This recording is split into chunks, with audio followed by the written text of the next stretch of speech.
বাজারে উঠতে শুরু করেছে শীতকালীন সবজি। নতুন সবজির দাম নিয়ে মিশ্র প্রতিক্রিয়া ক্রেতা বিক্রেতাদের। বিস্তারিত জানাতে মেহেরপুর বড়বাজার কাঁচামাল আড়তে আছেন সহকর্মী বেনিয়ামিন। সরাসরি যাচ্ছে তার কাছে।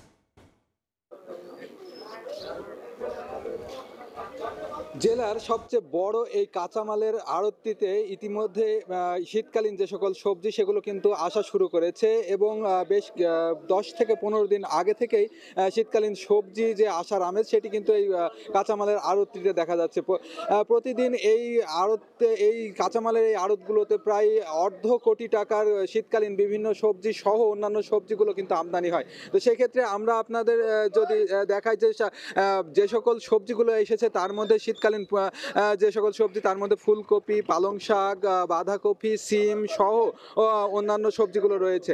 তো অন্যান্য সবজির মধ্যে শীতকালীন সবজি কিন্তু এখন বেশ দাম হাঁকাচ্ছে। সবচেয়ে বেশি দাম যেটি হাঁকাচ্ছে সেটি হচ্ছে ফুলকপি, সিম, পালং শাকের মতন সবজিগুলো। আমরা যদি জানাতে চাই আপনাদের যে ফুলকপি কিন্তু কিছুদিন পূর্বেও 100 টাকার উপরে দাম ছিল, কিন্তু এখন সেই সবজির দাম কিন্তু কমে 90 টাকায় এসেছে এবং পালং শাক যেগুলো আসলে সেঞ্চুরি হাঁকাচ্ছিল, পালং শাক, বাঁধাকপি, সিম সেগুলো কিন্তু 80 থেকে 90 টাকা কিংবা 70 থেকে 80 টাকার মধ্যে কমে এসেছে। অন্যান্য সবজি যেমন যেগুলো শীতকালীন সবজি না সেগুলো কিন্তু দাম কিছুটা কম।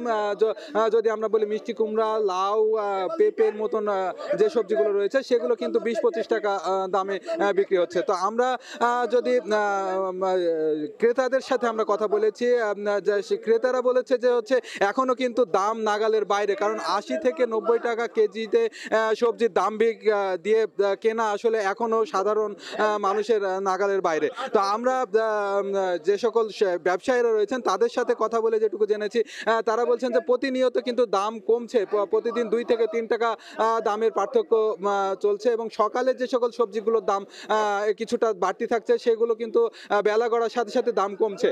তো দাম কমার কারণে কিন্তু তারা জানাচ্ছে যে হচ্ছে তাদের যে সবজিগুলো রয়েছে সেই সবজিগুলো কিনে নিয়ে তাদের লাভ করা কিন্তু কঠিন হয়ে যাচ্ছে।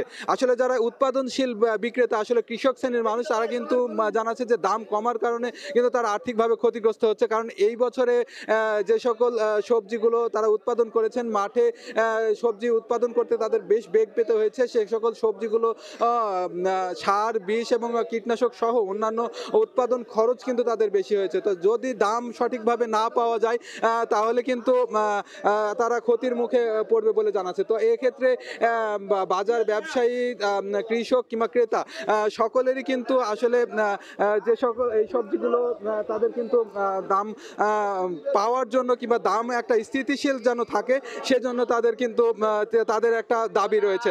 তো সেই ক্ষেত্রে তারা কিন্তু জানাচ্ছে যে বাজারটি যত দ্রুত মনিটরিং করা যায় এবং দামগুলো স্থিতিশীল যত তাড়াতাড়ি আসবে সকলের জন্য তত তাড়াতাড়ি উপকার হবে বলে জানাচ্ছে সংশ্লিষ্টরা। এই ছিল মেহেরপুরের বাজারের সর্বশেষ খবর। সরাসরি যুক্ত ছিলাম মেহেরপুরে।